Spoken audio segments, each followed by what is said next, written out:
If you're on a spiritual path and still feeling stuck, the missing piece might be the one thing most people avoid: shadow work. We all crave light, peace, love, alignment. But real healing doesn't come from chasing the light. It comes from embracing the dark. Shadow work is the practice of turning inward and facing the parts of ourselves we've been taught to fear, ignore, or bury. You don't start shadow work with a checklist. You start with a feeling, a trigger, a reaction. Ask yourself, why did that hit so hard? What's really underneath this?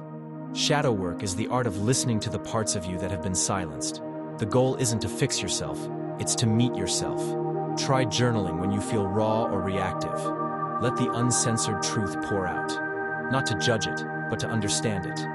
Meditation and breathwork can also help you hold space for uncomfortable emotions without letting them take over. It's not about banishing the darkness, it's about learning to sit with it. And yeah, on the spiritual path, there's this temptation to only focus on high vibes. But light without shadow? That's not wholeness. That's avoidance dressed up in crystals. You're not broken, you're becoming. Shadow work is how we take our power back from the places we left it. And as you integrate those lost parts, something sacred happens.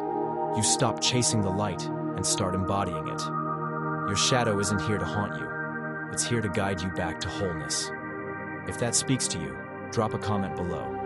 Tell me what shadow work has looked like in your life, or what you're feeling ready to face.